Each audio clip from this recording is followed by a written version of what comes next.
My name is Harper Vale. I'm 29 years old, and the first time my sister needed me, she didn't say hello.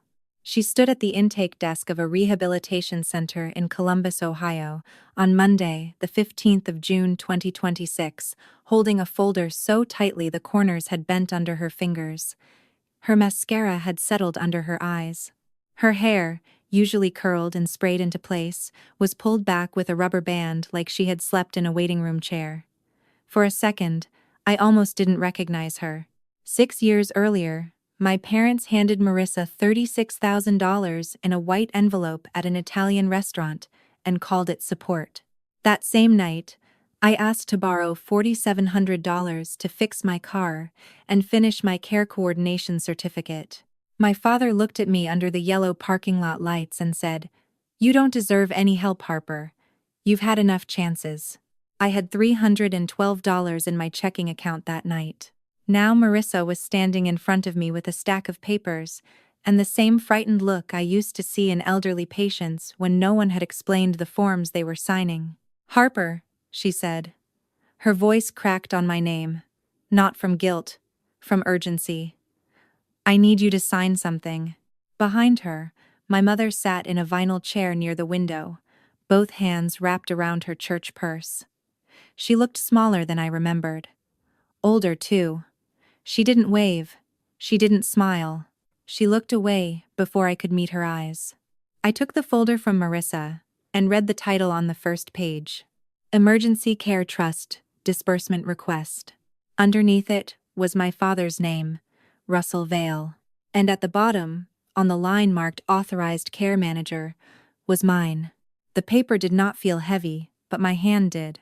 The lobby smelled like disinfectant and burnt coffee, the kind of smell that settles into places where families wait for answers they are not ready to hear.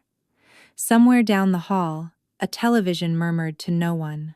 I could hear the wheels of a medication cart squeaking over the tile, slow and steady, like a reminder that nothing in a place like that moved faster just because someone was afraid.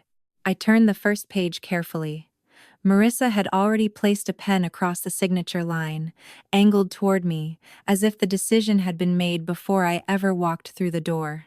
"It's just temporary," she said. That was the first warning. People with clean paperwork do not usually start with just. They let the pages speak for themselves. Marissa had always tried to get ahead of the truth, dressing it up before anyone could see its real shape. A man stepped out from the glass office behind the intake desk. Donovan Price, gray at the temples, navy tie, calm voice. I had worked with him on discharge plans before. He knew me as a care manager, not as Russell Vale's daughter. That mattered. "Miss Vale," he said, looking from the folder to me. "We were waiting for you. The authorized care manager on the Bell Medical Care Trust is Harper Vale. We can't process any disbursement without her review and approval." My mother's head lifted. Marissa's mouth tightened, like his sentence had handed me something she did not think I deserved. My signature was not a favor. It was a legal responsibility. The first page made sense. My father had been admitted 3 days earlier after a health scare that left him too weak to return home safely. He needed rehabilitation, monitoring, equipment, and a discharge plan that would not put all the weight on my mother's tired shoulders. Those were exactly the things my grandmother's trust had been created to cover. Then I reached page 3. A yellow sticky note marked the line where Marissa wanted my name. Above it were numbers that did not belong there. $12,800 for temporary household stabilization, $9,400 for private creditor settlement, $6,200 for business-related emergency obligations. I read each line twice. My mother's purse clicked open and shut. Open and shut.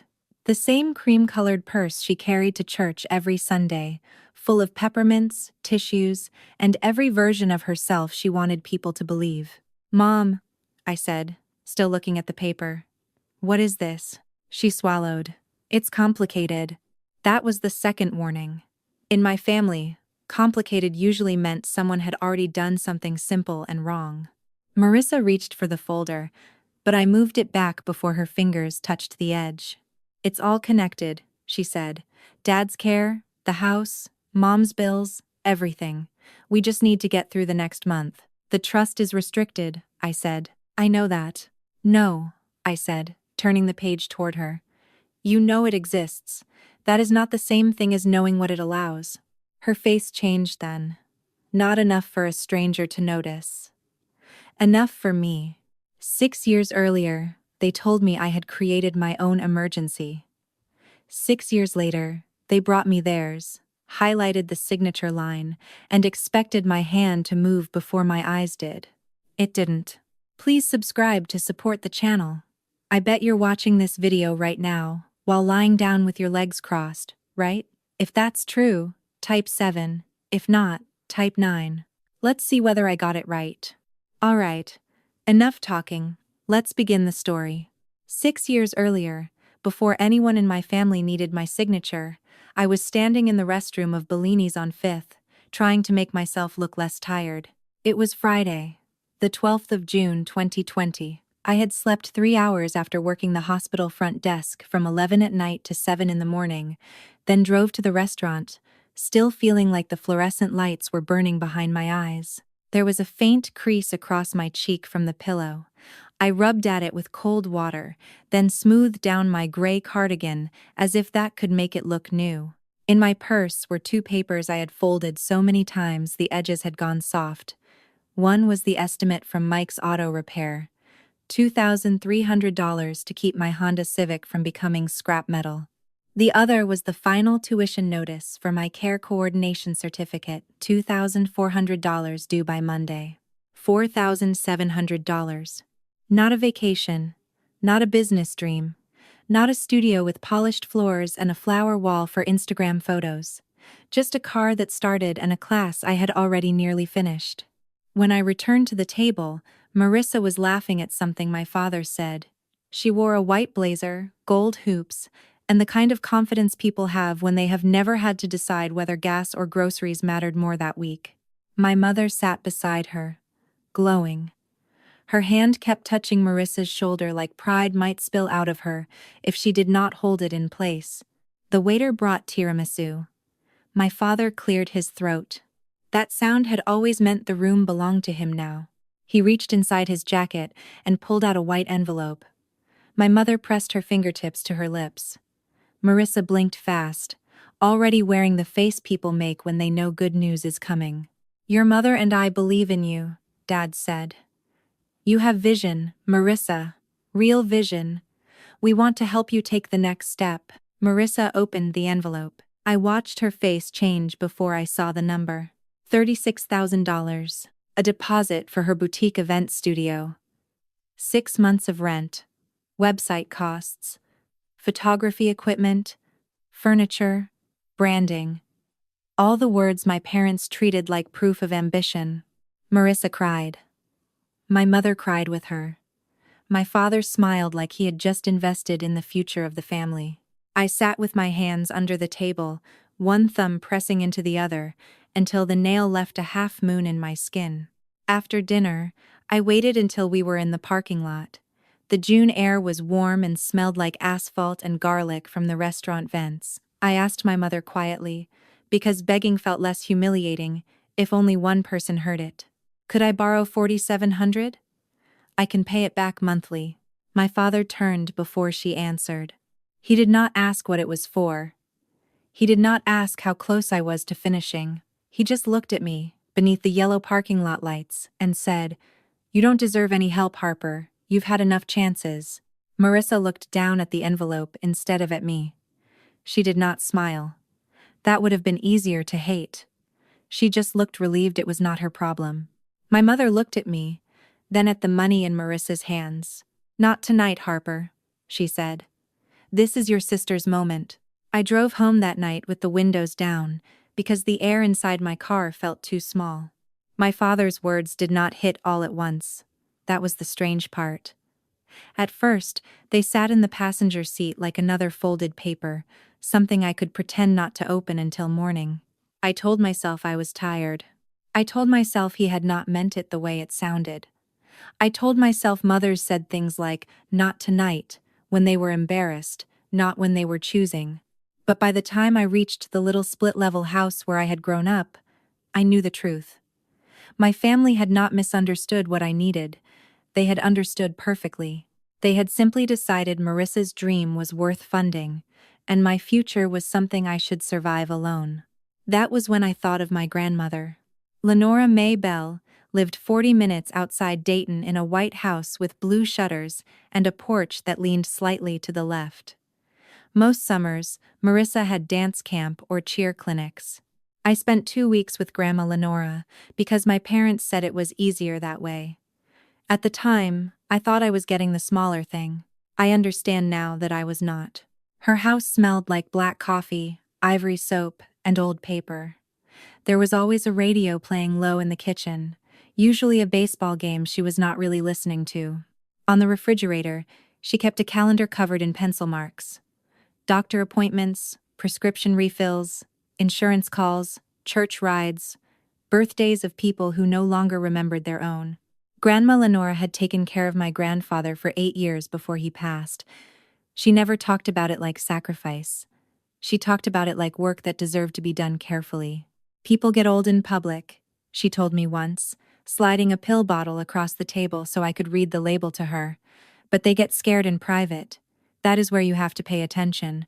She taught me how to write down medication times in a spiral notebook, how to call a doctor's office and ask for the nurse when something did not sound right, how to read a medical bill from the bottom up because the frightening number at the top was not always the number a person owed. She never asked why I was quieter than Marissa. She just set a mug of cocoa beside my elbow and let silence be safe. She had a blue notebook with a cracked vinyl cover.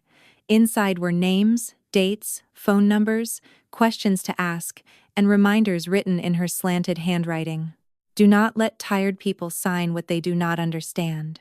Dignity is not extra care. It is the care. That night, after my father's sentence, every line in that notebook felt less like memory and more like instruction. I sat on the edge of my bed, still wearing the gray cardigan from dinner, and opened it to the first page. Across the top, Grandma had written one sentence darker than the rest.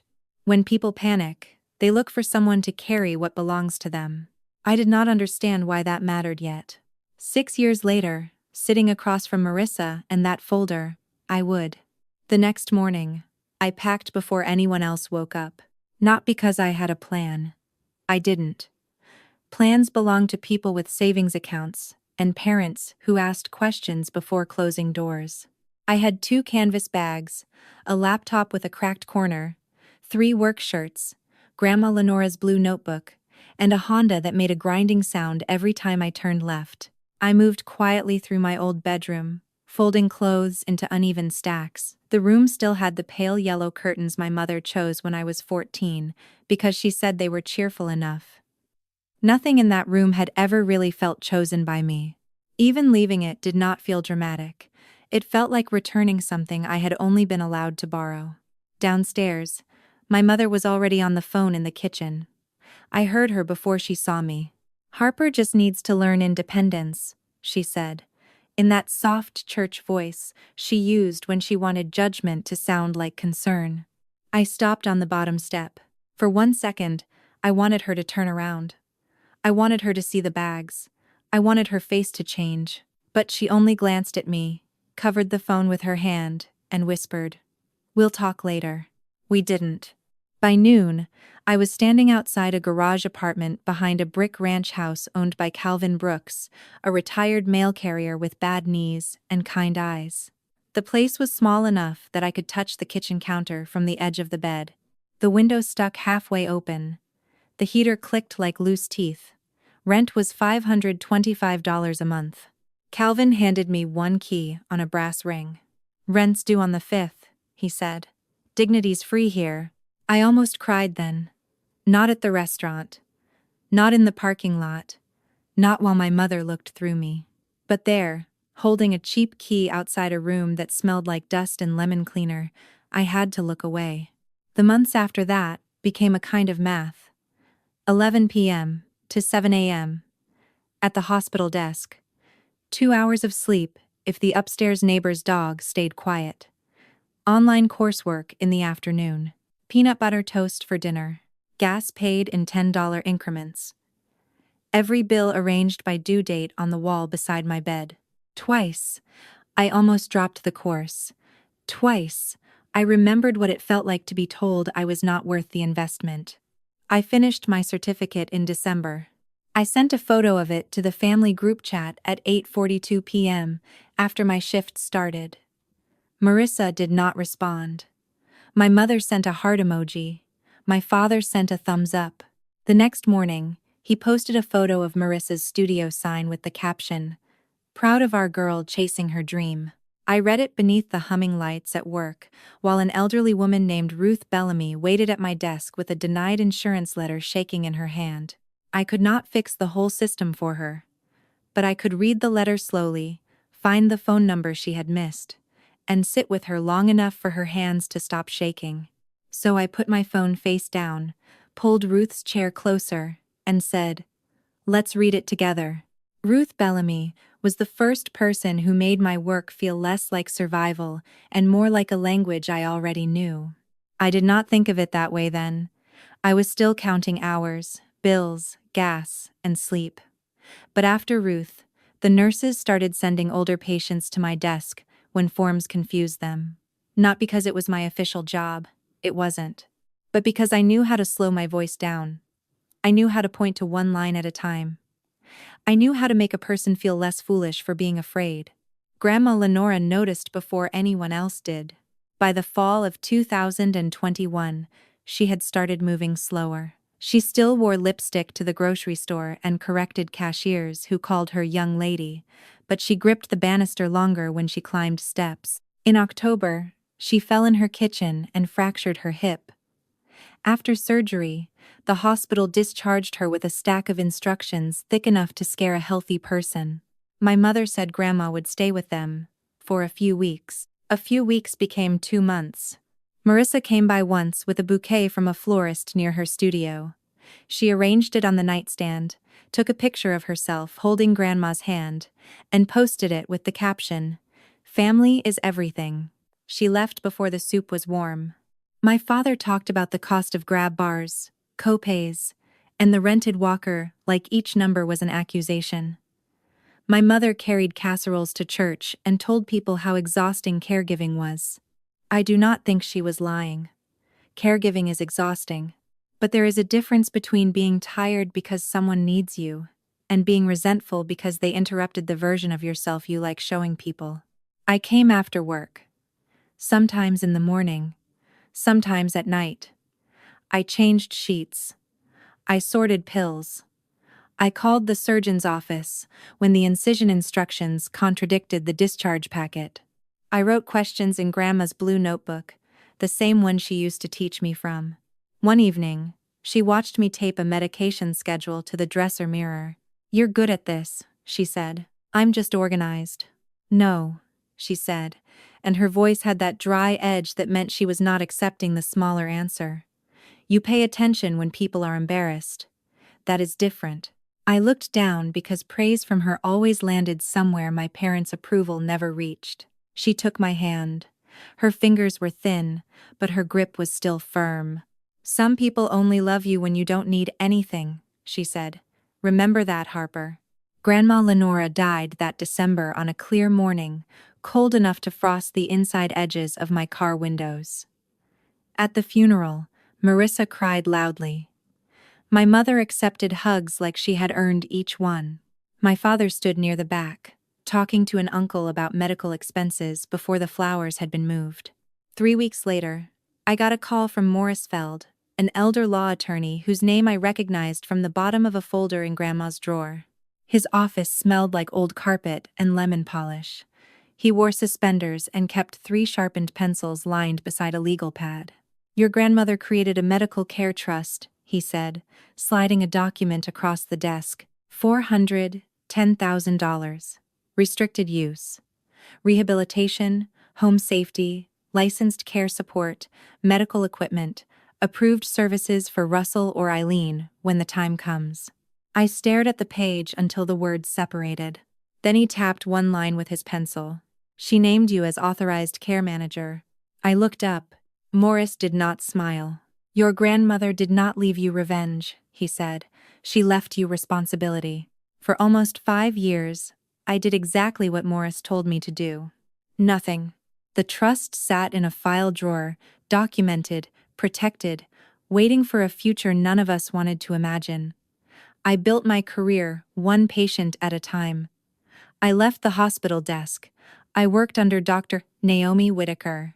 I learned how to talk to families who whispered in hallways about money, guilt, nursing homes, and which child should be responsible. I learned that panic made people generous, with promises, and careless with signatures. Then, in March of 2026, Marissa's studio closed. She did not say closed. On Facebook, she called it a creative pause. She posted a black and white photo of an empty champagne glass on her office floor and wrote about rest, reinvention, and trusting the process. My mother shared it with 3 praying hands emojis. My father commented, "Proud of your courage." By then, I knew enough about language to hear what people were not saying. The real story came in pieces. A vendor called my office by mistake, looking for Marissa. Then a cousin mentioned that Evan Carlisle, Marissa's husband, had not been seen at Sunday dinner in weeks. Then, one of my mother's church friends asked if I was helping your poor sister through all that trouble, and looked embarrassed when I said I did not know what she meant. Evan had taken out business loans under the studio name. Some with Marissa's signature.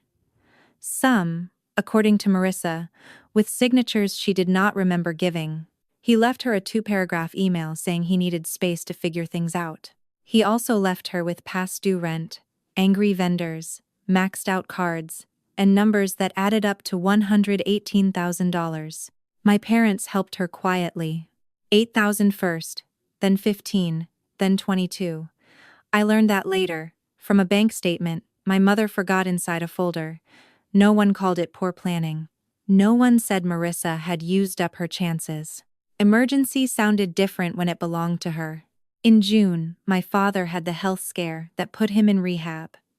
I got the call from Donovan Price on a Thursday afternoon. Russell Vale was medically stable, but not strong enough to go home. He needed therapy, equipment, and a supervised discharge plan. That was the trust's purpose. But by Monday morning, Marissa had found something else inside it, a way out. She had taken my grandmother's careful safety net and tried to stretch it over her own debt. Household stabilization, creditor settlement, business-related emergency obligations, soft words for money that did not belong to her. That was why she stood in front of me at the rehab center, clutching that folder like a life raft. "Harper," she said, lower now, after I questioned the numbers. "You work with these places, you know how to make paperwork move." I looked at my sister, really looked at her. The expensive bag was scuffed, her nails were chipped. Fear had stripped the polish off her voice. "You're asking me to use Dad's care money to pay your business debt," I said. Her eyes filled. "You don't understand. I'm about to lose everything." I thought of a parking lot, yellow lights, and $4,700. "Sis," I said quietly, 6 years ago. So was I. Marissa's face changed when I said that. Not softened, not sorry. Changed the way a locked door changes when someone realizes the key they brought does not fit. "That is not fair," she whispered. I almost laughed, but not because anything was funny. Fair was a word my family only used when they were losing. When Marissa got help, it was support. When I needed help, it was irresponsibility. When my father judged me, it was honesty. When I asked questions, it was punishment. Before I could answer, my mother stood from the waiting area and came toward us, her purse pressed against her ribs like a shield. "Harper," she said, low enough that Donovan could pretend not to hear. "Can we not do this here?" There it was again. Not the problem. Not the paperwork. Not the numbers that did not belong. The embarrassment.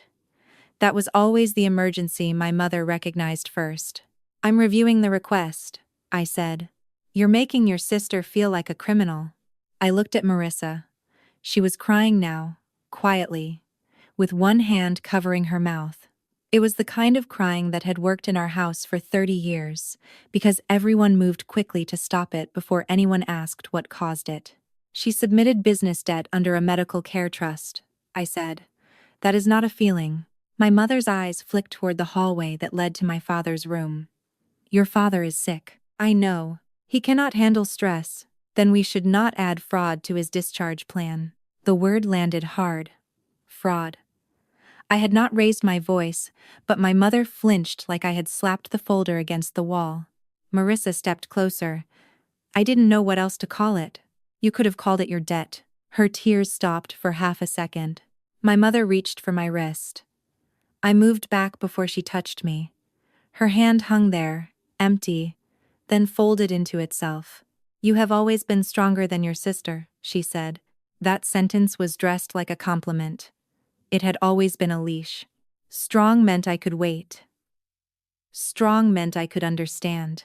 Strong meant I could eat the smaller piece, take the older car, accept the late apology, cover the shift, forgive the tone, and make room for Marissa's crisis because mine had never been dramatic enough to count. No, I said. You made me quieter. That is not the same thing. For the first time that morning, my mother had no ready answer.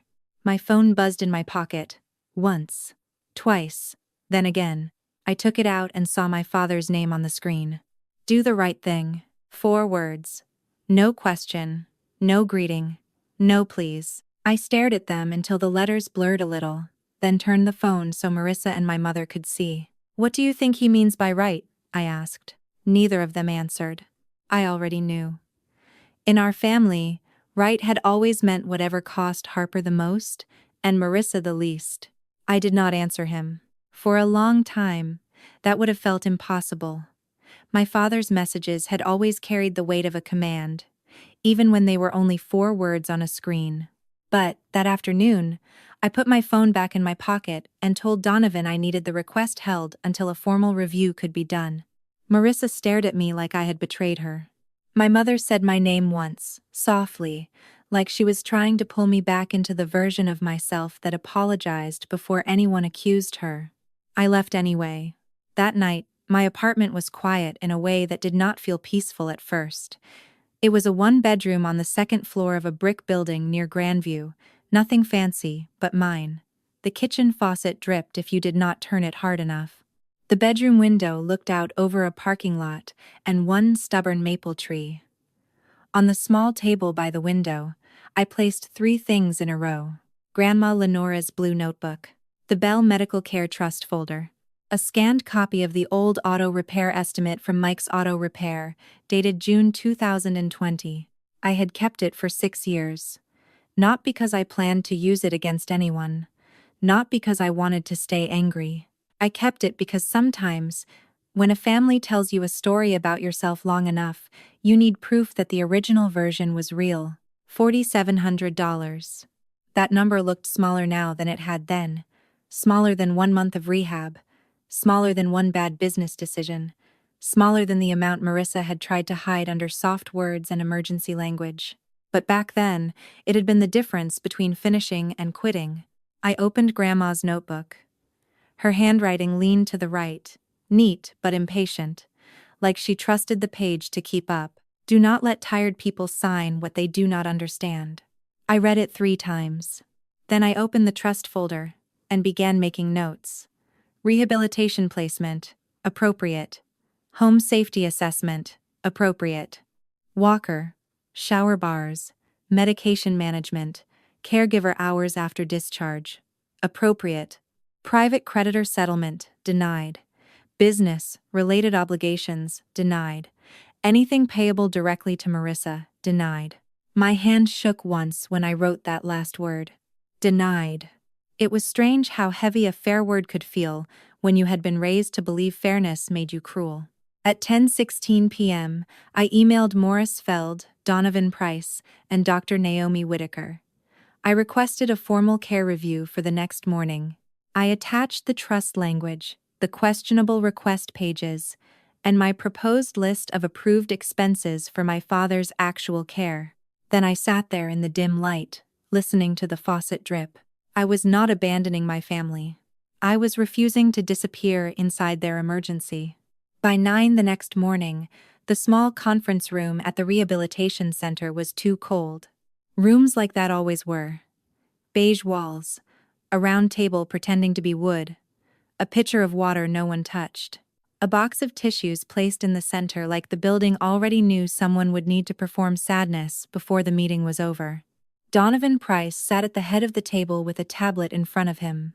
Dr. Naomi Whitaker sat to my left, reading through the care plan I had sent the night before. Morris Feld appeared on a laptop screen propped near the wall, his glasses low on his nose, 3 sharpened pencils lined up beside him even through video. I arrived 10 minutes early. Marissa arrived 12 minutes late. My mother came in behind her, holding my father's jacket over one arm. Then an aide wheeled my father into the room. Russell Vale looked smaller in that chair, not weak enough to erase who he had been, just small enough that everyone could see the man underneath the authority. His eyes found me first. "You really called a meeting," he said. "I requested a care review," I said. "There's a difference." Marissa dropped her purse onto the chair beside her. "We don't need all these people for a family matter." Morris cleared his throat through the laptop speaker. "Restricted trust funds are not a family matter once a disbursement request is submitted." My mother sat down slowly. For a few seconds, nobody spoke. The air conditioner clicked on. Somewhere beyond the wall, a phone rang twice and stopped. Donovan opened the file. "We're here to review the Bell Medical Care Trust request submitted yesterday and determine eligible expenses related to Mr. Russell Vale's rehabilitation and discharge needs." Marissa folded her arms. "I already explained. Everything in that request is connected." Naomi looked up from the paper. "Connected emotionally or medically?" Marissa blinked. "What does that mean?" "It means," Naomi said, calm but not soft, "a patient needing grab bars in a bathroom is not the same as a daughter needing a creditor paid." My father's jaw tightened. "Watch your tone. She is under a lot of pressure." There it was. The shield came out even from a wheelchair. I opened the blue folder in front of me. My hands were steady now, which surprised me. "Dad's rehabilitation placement is appropriate," I said. "So is the home safety assessment, temporary caregiver coverage, medication management support, mobility equipment, and transportation to follow-up appointments." My mother exhaled, like she had been holding her breath since sunrise. Then I turned the page. "The other requests are not appropriate.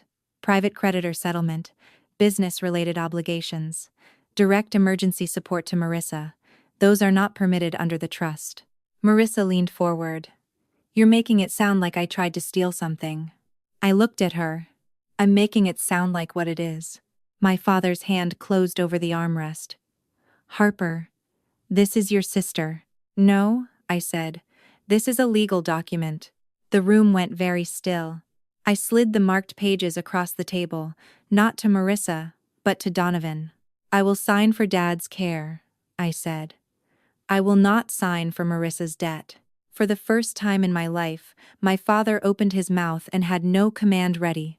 Donovan took the marked pages, reviewed them, and nodded once. That single nod did what none of my explanations had done.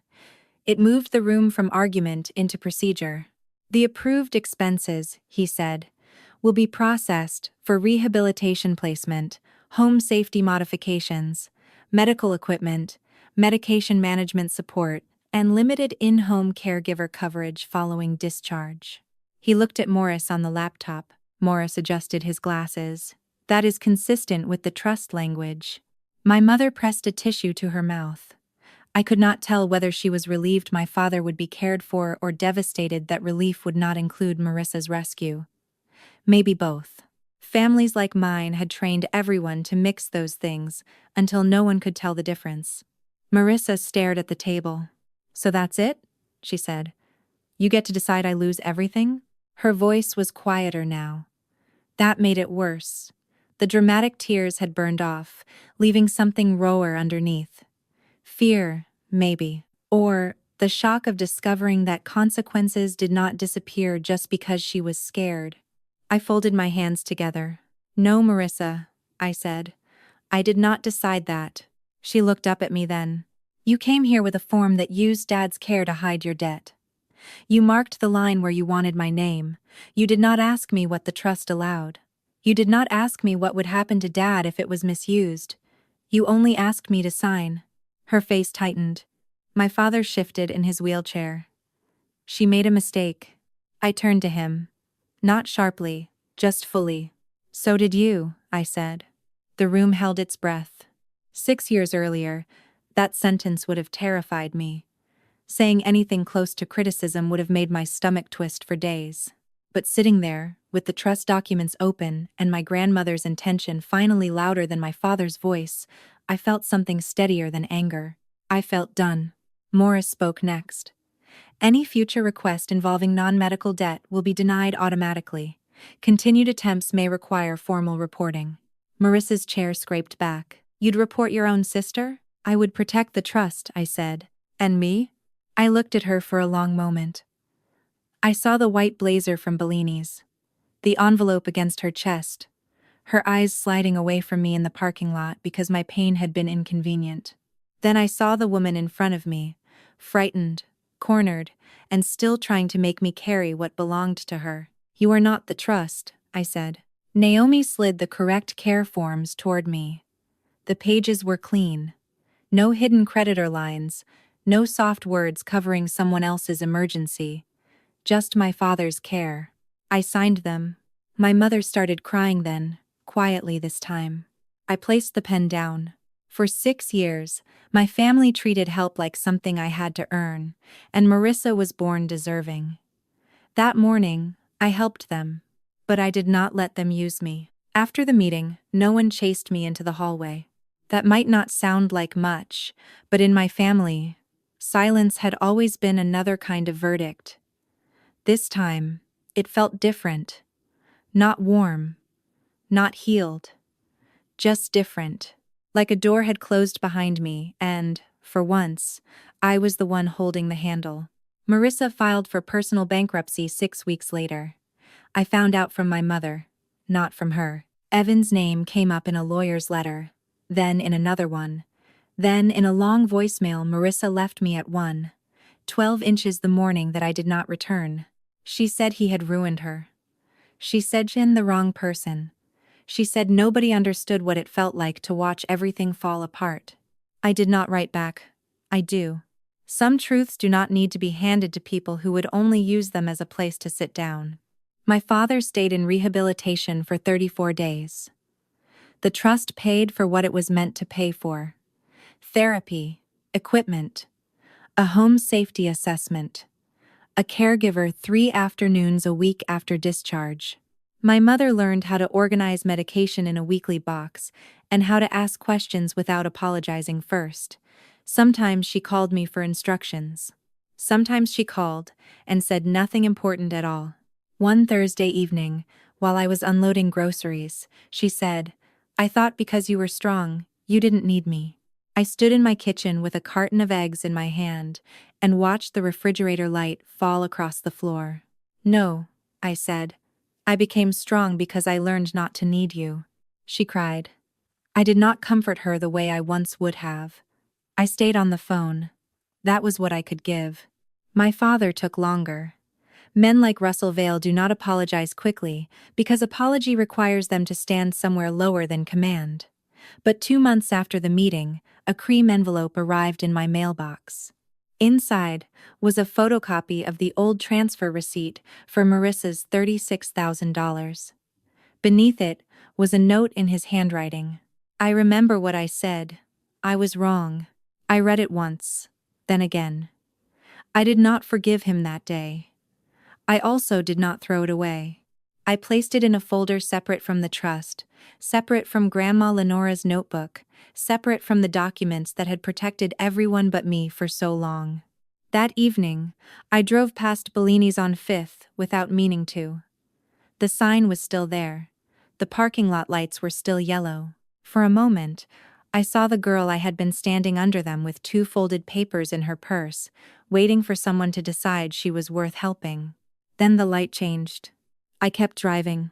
On the passenger seat beside me was Grandma's blue notebook. In the cup holder was a coffee I had bought without checking my bank app first. The gas tank was full. 6 years earlier, I left that parking lot with $312 and a sentence that followed me home. Now I had a career, an apartment, a key that belonged to me, and the quiet understanding that help without boundaries is not love. It is surrender. I still helped my father. I still loved my mother in the limited way that was safe. I did not hate Marissa. But I was no longer the daughter standing in the dark, waiting for my family to tell me what I deserved.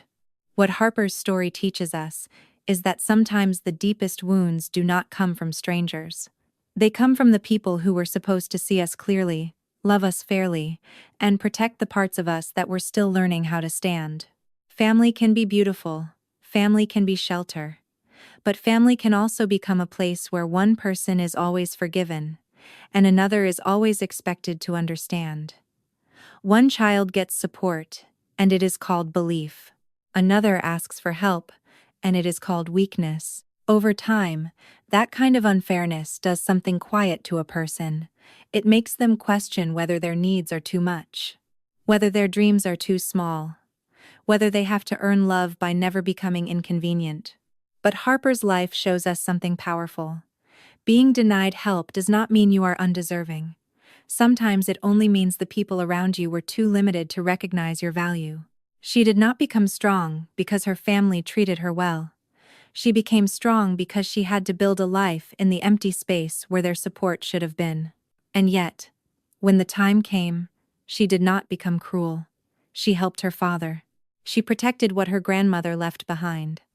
She chose responsibility without surrendering her boundaries. That is the real lesson. Love does not mean letting people use you. Forgiveness does not mean signing away your peace. And being the strong one should never mean being the one everyone is allowed to hurt. Sometimes healing is not a dramatic speech. Sometimes it is a quiet signature on the right document. A phone call you do not answer. A door you close gently. A life you keep building even after the people who doubted you finally realize they were wrong. So, tell me in the comments. Have you ever been treated like the one who could handle everything, while someone else was always protected? What would you have done in Harper's place? If this story touched you, please like this video, subscribe to the channel, and share it with someone who needs to remember this. Your worth was never decided by the people who refused to help you.